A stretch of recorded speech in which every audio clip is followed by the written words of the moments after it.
I'm doing okay. Thank you for asking. I've actually been feeling a little bit old recently. A 22-year-old asked me how old I was.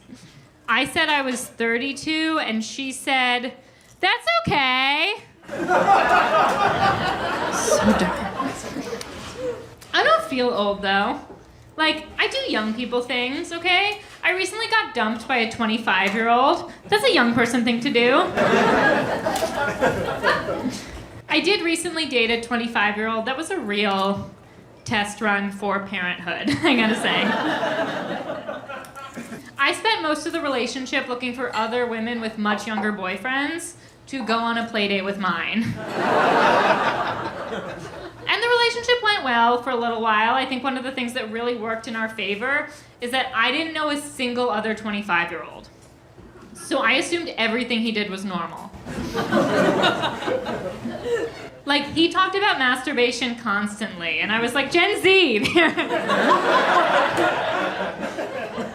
So progressive.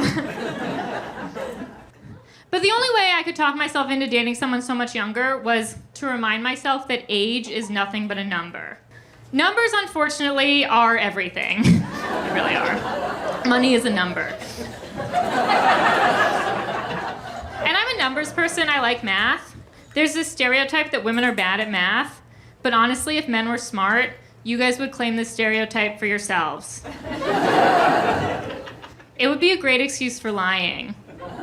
Like, sorry, babe, I'm not a numbers guy.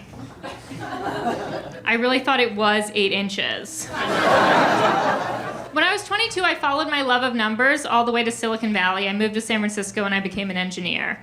And the type of engineer I was a female engineer.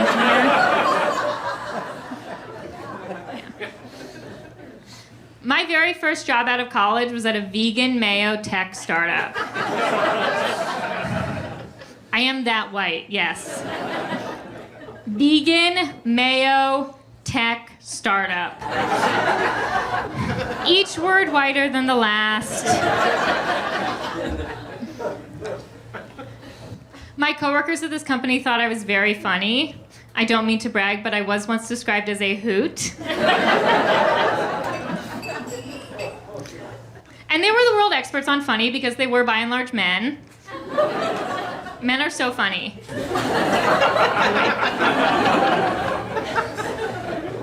Not the joke, but it's actually very convenient. It's very convenient that men are so funny.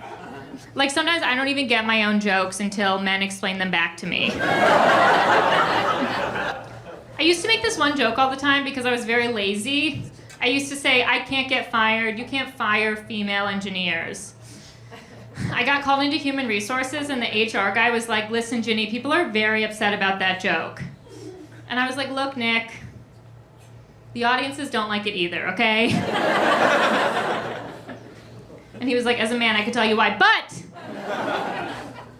the real issue is that people think it's offensive.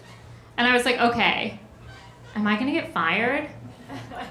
And Nick was like, no, we don't fire female engineers. I did have to leave the mayonnaise company because of a privacy scandal. Legally, I can't say more. So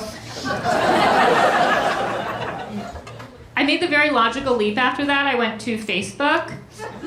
Please don't judge me, okay? It was 2015, back when all of Facebook's data breaches were still secret. It would be so embarrassing to work at Facebook today. I hope none of you do. But no judgment. I recently had a Hinge date planned with a Facebook engineer, and the morning of the date, he texted me to say that Facebook just announced a huge round of layoffs, and his boss just put a meeting on his calendar. And then he asked me if I'm still down to go on a date with a guy who doesn't have a job. And I say, it's better than going on a date with a guy who works at Facebook. I thought I was being very supportive. Anyway, his boss was just checking in. He didn't lose his job, and he and I never went out. But back in the year 2015, I was lured to Facebook by all the perks they were offering women. Tech companies at this time start offering women the craziest perks. Like at Google, they are paying women to freeze their eggs. Less of a perk, more of a very pointed suggestion. Did you talk to my mom? If Facebook wanted to compete, their only option would be to do the abortion on site.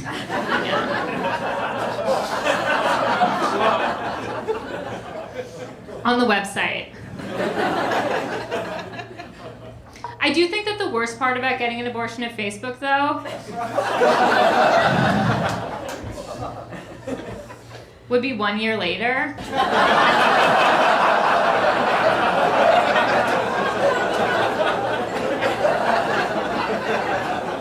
When they reminded you of it. I worked with all men at Facebook too. It was mostly bad. There were some perks. If I ever didn't want to work one day, I could just skip wearing makeup and they would send me home sick. I learned the wildest facts about men working with all of them. Do you guys want to hear a crazy one? Did you know that the way that a man looks when he wakes up in the morning is the way he looks?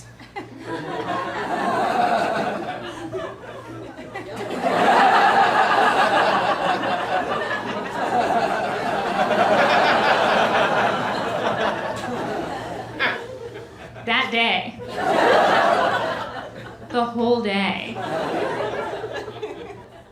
Who looks in the mirror in the morning and thinks, this will do? Sociopaths. I can't believe men make more money than us when you guys pee standing up in a line like you're the Rockettes. It's all just...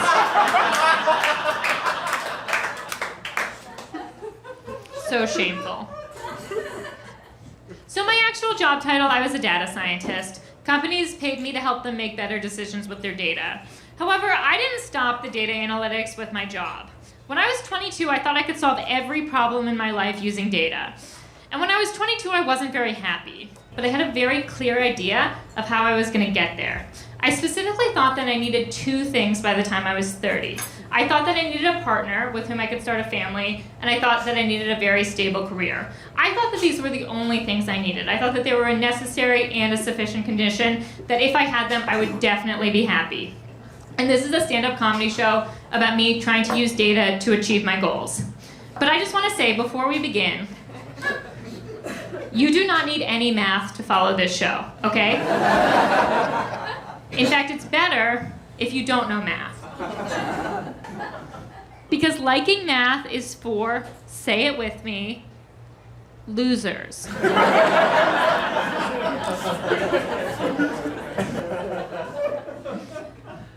This is just a stand-up comedy show that goes linearly through my 20s.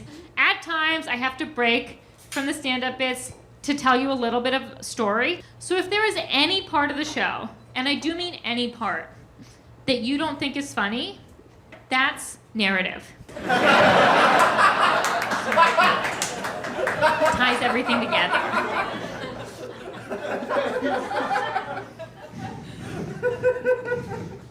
Okay, so when I was 22, I already had a pretty good job in the tech industry. The next thing I was in search of was a boyfriend. A little bit on my sexual history up until that point. Like many women of my generation, sex first came into my consciousness in the year 1998. America had fallen in love with a young brunette by the name of Monica Lewinsky. She was my introduction to sex, and she was a good one.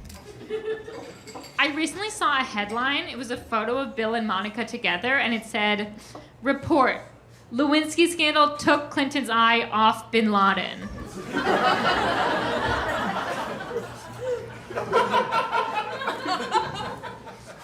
Imagine being so good